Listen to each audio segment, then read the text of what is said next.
আমি একজন যুবক, অনেক সময় যুবতী মেয়েরা সালাম দেয় আমাকে, ফিতনার ভয়ে সবসময় উত্তর দেই না। আমি শুনেছি সালামের উত্তর দেওয়া ওয়াজিব। আমার প্রশ্ন হলো, নন মাহরাম মহিলার সালামের জবাব দিতে হবে কিনা? ভাইরা আমার, নন মাহরাম মহিলা যদি সালাম দেয় এবং সেই সালামের উত্তর নিলে যদি ফিতনায় পড়বেন মনে হয়, যেমন ফেসবুকে ইনবক্সে কোনো মেয়ে আসসালামু আলাইকুম বলছে, আপনি যদি মনে করেন যে এখন রিপ্লাইতে ওয়ালাইকুম আসসালাম যদি দেই, এরপরে আলাপ শুরু হবে, বাড়ি কই, কি খাইছেন, আস্তে আস্তে অনেক অলিগলিতে নিয়ে যাবে, আপনাকে ফিতনায় পড়ার ভয় আছে, তাহলে এটা ইগনোর করবেন। ওই সালামের জবাব দেওয়া আপনার জন্য আবশ্যক হবে। আর যদি এরকম ফিতনার কোনো আশঙ্কা না থাকে, আপনার দাদির বয়সে একজন মুরব্বী এসে আসসালামু আলাইকুম বলছে, তাহলে তো কোনো টেনশন নাই।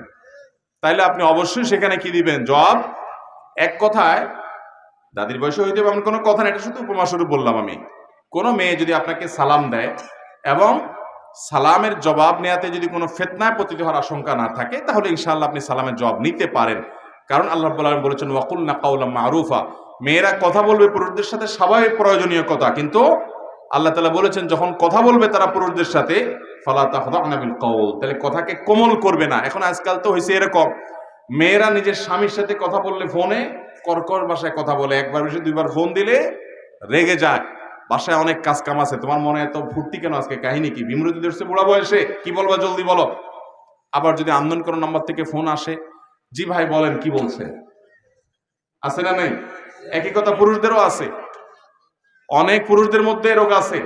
মনে করেন আপনি দোকানদার বা আপনি এক ডাক্তার আমার কাছে একবার তার বাপে আমার কাছে ধরে নিয়ে আসছে, অনেক বড় ডাক্তার, ধরে নিয়ে অনেক আগের কথা, 2003-04 সনের কথা, মিরপুরে আমার কাছে ধরে নিয়ে আসছে, এনে বলে ইমাম সাহেব আমার ছেলে এজ এ ডাক্তার, সে অনেক ভালো, তার রোগীরা তার উপরে অনেক হ্যাপি, কিন্তু বাসায় তার স্ত্রীর উপরে এমন টর্চার করে, তার স্ত্রী আমার বৌমা, ভদ্রলোক আমার মুসল্লি ছিলেন, বলে যে আমার বৌমা জায়নামাজে বসে বসে চোখের পানি ফেলে বদদোয়া দেয়, এত মানুষ সে এত জুলুম করে বৌমাটার উপরে, আপনি ওরা একটু বুঝান। তাই আমি বললাম ডাক্তার সাহেব আপনি এজ এ ডাক্তার এত ভালো, মাশাআল্লাহ, সব জায়গায় আপনি ক্লায়েন্টের সাথে এত সুন্দর ব্যবহার করেন যে আপনার রোগীরা সবাই খুশি, তো বাসায় ভালো ব্যবহার করলে সমস্যাটা কোথায়? আমার মনে হেসে উঠে বলতেছি, হুজুর এটা তো আমার বিজনেস, এটা তো বিজনেস না, অথচ বাসারটা বড় বিজনেস, ঠিক না বেঠিক?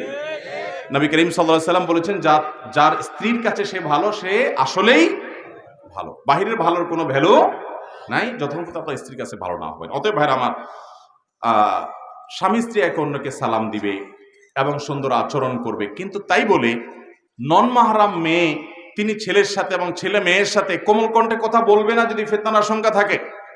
অনেক লোক আছে, ওই যে বললাম, কাস্টমারের সাথে খুব সুন্দর কথা বলে। ধরেন একজন দোকানদার, তার দোকানে একটা মহিলা কাস্টমার আসছে, দেখবেন খুব সুন্দর করে বলবে, আপা বসেন বসেন, এই আপারে চা দে, আপা কোক খান, কি আনবেন, অস্থির হয়ে যায় আপা আপা করতে করতে, ঠিক না? একই সময় তার বউ যদি ফোন দেয়, ফোনটা ধরে কি বলে, কি বলবা তাড়াতাড়ি বলো, দোকানে কাজ কাম আছে আমার, সারাক্ষণ কাজ নাই কাম না, বাসা একটু পরপর শুধু ফোন দাও। যে তার সবচেয়ে সুন্দর আচরণ পাওয়ার হকদার, তার সাথে ছেঁচড়ামি, আর যার সাথে কোমল কণ্ঠে কথা বলাই নিষেধ, কারণ কথা বললে আস্তে আস্তে তলের দিকে যাবে, গুনার দিকে যাবে, সেজন্য ফিতনার দুয়ার বন্ধ করতে বলছে। দেখুন সেকুলার দুনিয়া মানুষকে বলে যে সব মুক্ত থাকবে, তুমি নিজেকে সাবধান করো, আর ইসলাম বলে আগে থেকে বাদ দাও, যাতে গুনাহ মানুষ করার প্রবণতা বা আগ্রহই তার মধ্যে তৈরি না হয়। অতএব ভাইরা, সালাম দেওয়ার ক্ষেত্রে, মেয়েদের সালামের জবাব দেওয়ার ক্ষেত্রে এই মূলনীতি আমাদেরকে মাথায় রাখতে হবে যে ফিতনা মুক্ত হলে আমরা সালামের জবাব, সালাম আদান প্রদান করব, আর ফিতনা মুক্ত না হলে সেক্ষেত্রে সালাম আদান প্রদান করব।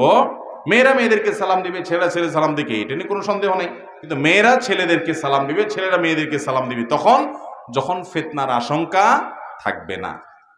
এবং সেক্ষেত্রে ওই যে বললাম, কোমলতা সৃষ্টি করা, কৃত্রিমতা সৃষ্টি করা, আকৃষ্ট করা নিজের দিকে, এটা যদি থাকে তাহলে সেটা কি হবে না, জায়েজ হবে না।